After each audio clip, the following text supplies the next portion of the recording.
What's up, guys? I'm doing a little work here on my my bike. I have a ebike A8 Pro Max Dual. If anybody's curious, flip the screen over and you'll see it. So that's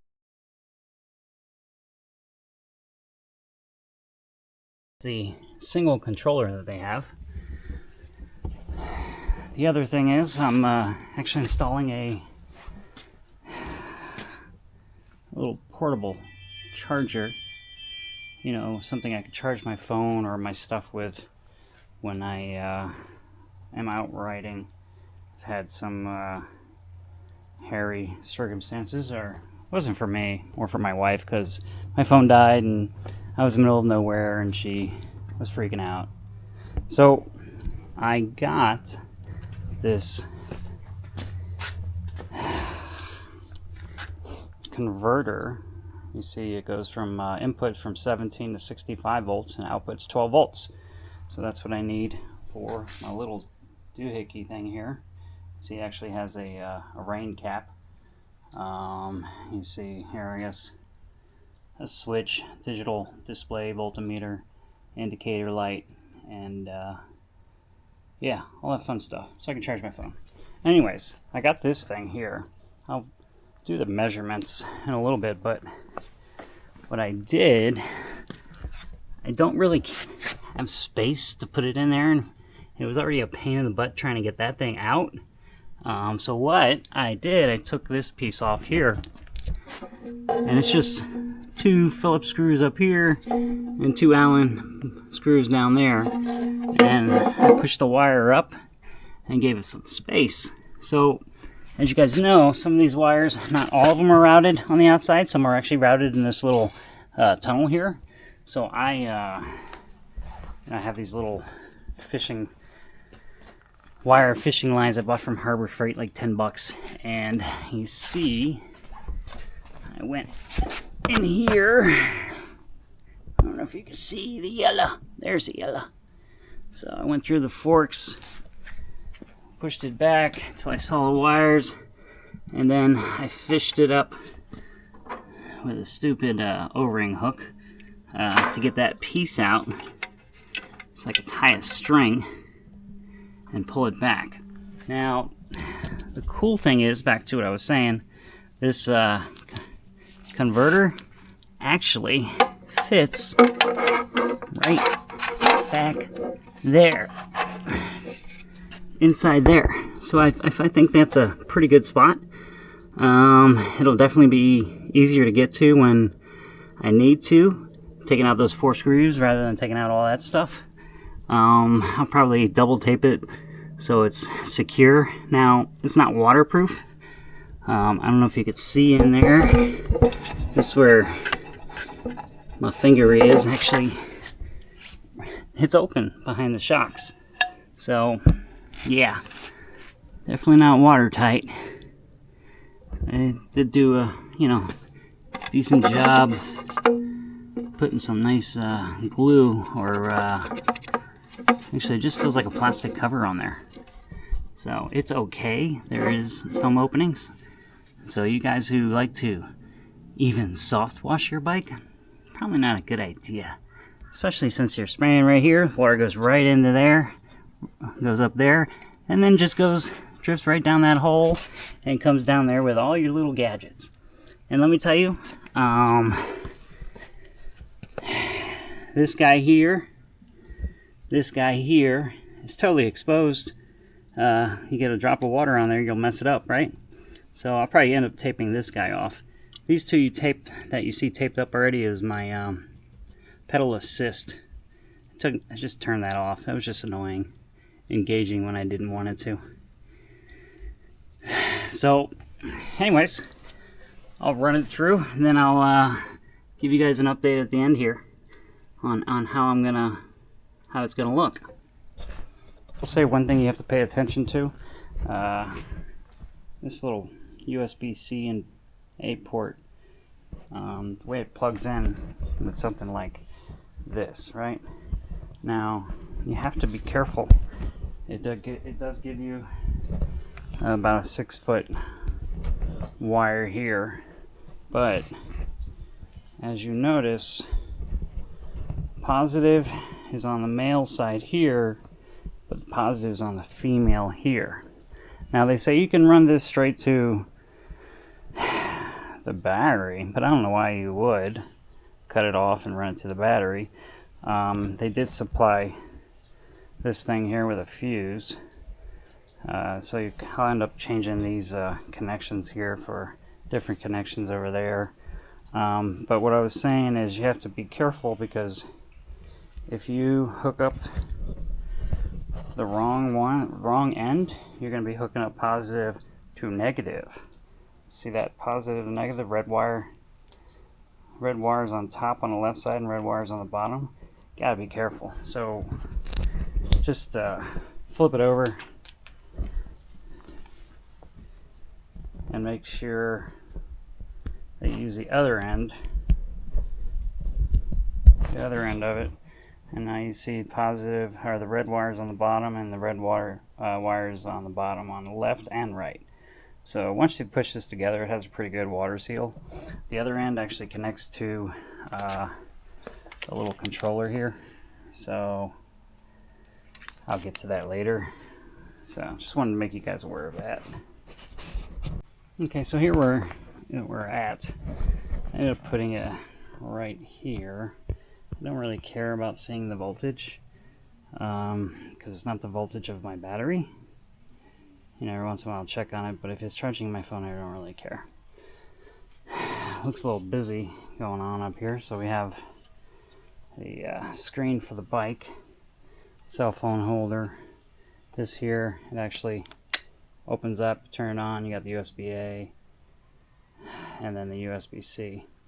It's funny, they just kept the A and the C. They're like, the B sucks. We're not going to continue with that one. So I guess you leave this cap on. Obviously I got to tighten it up, but I like to do a soft fit first. I'll tighten it up later. Then the plug is coming out right here, and then I unwound this nice telephone cord, for those of you old enough to know what that is.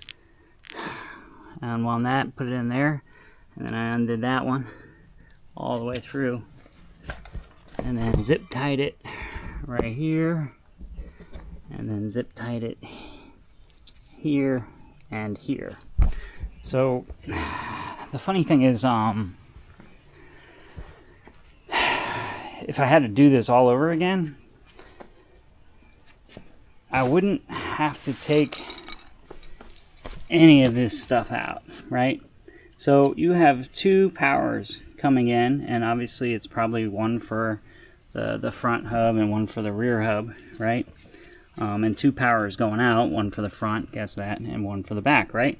However, the battery, they're both bridged together.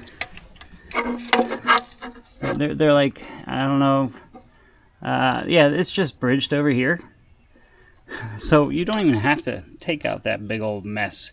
I mean, taking that stuff out was probably the second most pain in the butt thing in this whole procedure. The first one was running the stupid wire from the front to the back, wiggling it and fishing it out. So I ended up using, you see my little string there on those little electrical running poles. So that's where I'm at. Next thing I'm going to do is tap into my power and see what the best way to do that. So the actual converter, the DC converter, it's pretty simple. I mean, it's kind of funny, like, oh, there's no instructions. Well, it says right there, input red and black, output yellow and black. So I assume red black is input. I connect this to the battery, and that's gonna go to this cord here. So that's what I'm gonna do next. So I will see you guys in a little bit. Oh, just, you don't have to watch me fumble around. and skip through all the boring parts. Alright, so all I ended up doing was tapping in that circuit. There was a positive, negative, positive, negative. So I ended up tapping a positive on one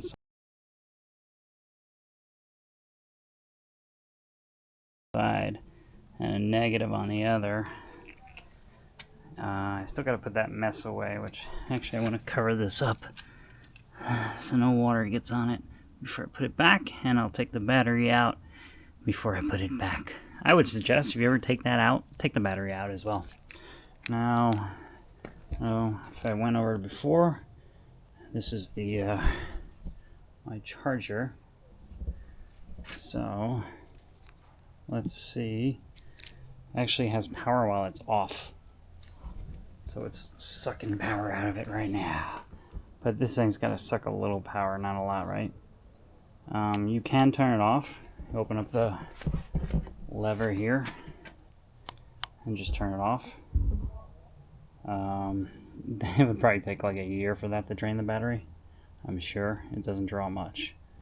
So I'm going to grab a wire, then we're going to try it. So actually I'm going to try both of these dudes. USB A and a USB C. They don't look like they're all the way in, but they're all the way in. So let's see, where's my phone? Like I said earlier, it should work either way. That's right, got a Ring camera in my patio. So you come in my patio, I'll know you're there. Alright, so let's plug in the phone. Let's see. Anything happening? No? Wow. Probably because I didn't turn it on. Let's see here. Boom. Phone's at 16. I don't know if you can see 16 there. And then charging 1 hour till full at 16%. I don't know if that's doing it. So let's go ahead and disconnect that. And let's try the USB-A. Of course, I'll have a little shorter cord when I do it. Let's see how. That's tight. Alright, 1 hour and 23 minutes till full. Let's see here. 1 hour and 23 minutes. So, it's kind of cool. Isn't it cool? Anybody know where that movie's from? Let me know. Let's see here. Charging time. Like, where is that reflection? Oh yeah, the camera. Ha ha ha ha ha. So, you can see 59 minutes till full. So, you can see the bike is not on. It can still charge, so is it a concern? Not really. I doubt it'll suck that much power out of it. But obviously you just have a power button right there. You can turn it off.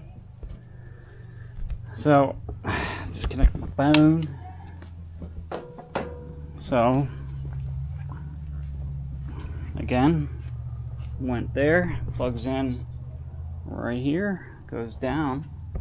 I gotta snip some of these zip ties. I tell you, zip ties are the best thing in the world, aren't they?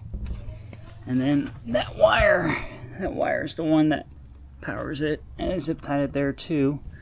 And it goes in, and actually I fished it out behind the battery. So other than these ugly zip tie thingies, I think I guess they have to do red. I would have preferred black. Look at that, you guys get to watch me cut some zip ties. Isn't that exciting? Zip tie cutter.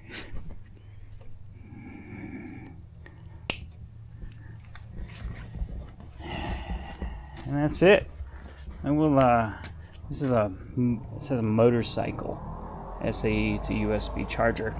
It was DC to DC converter that I put in there, and it was kind of nice. It was 17 to I think 65. You can get different ranges, and actually you could see when I turn this on, it's at 12.2 volts.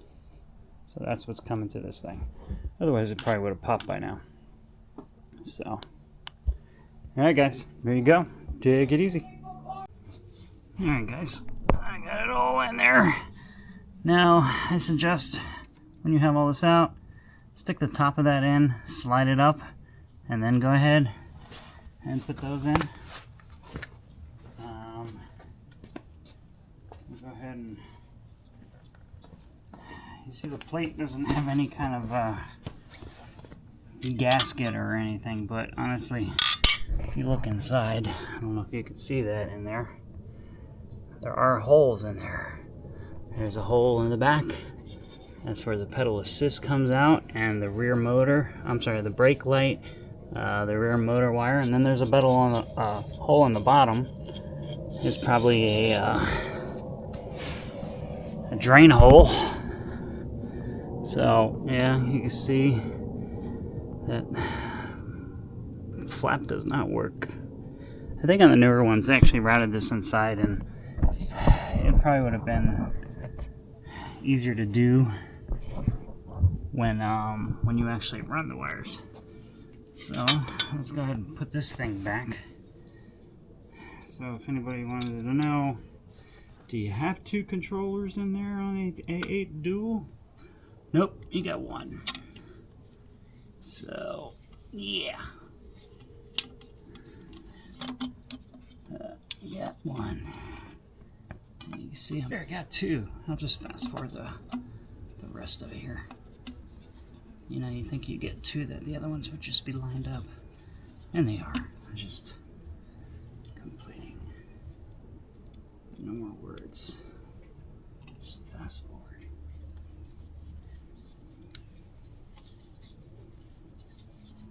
I don't really like to tighten them all until they all get in, right? Too many times have I tightened them all and then had to loosen them because it moved a little. Because it needs to move a little to get the other one in. So, learn your lesson.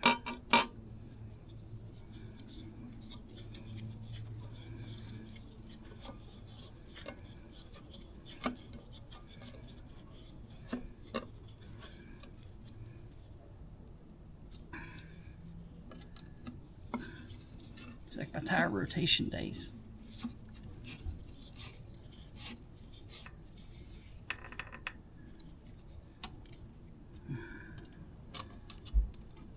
It's funny, tire rotation days. That was 2 weeks ago. I rotated the tires on the truck. That was exciting.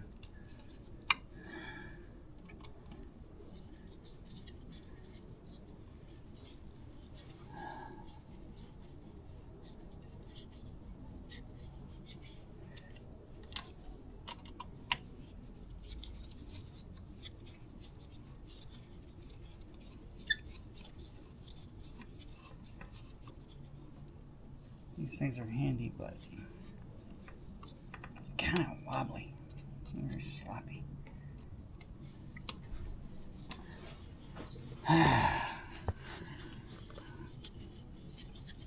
And let's see, there's the last one.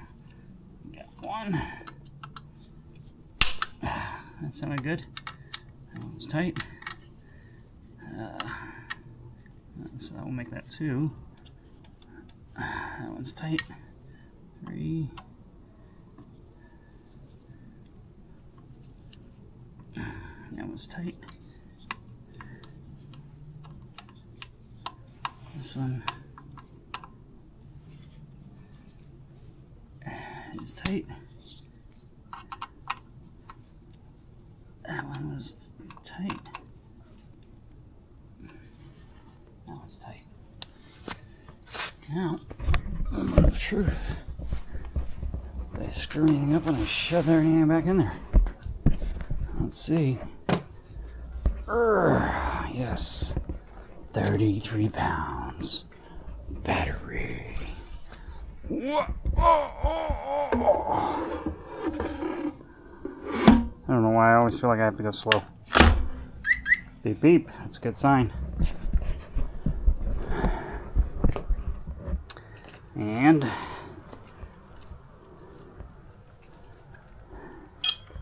alright, starting to get worried there. And yoke. 753 miles. What am I at? 58.0 volts. Alright guys, let me know if you have questions. See you later.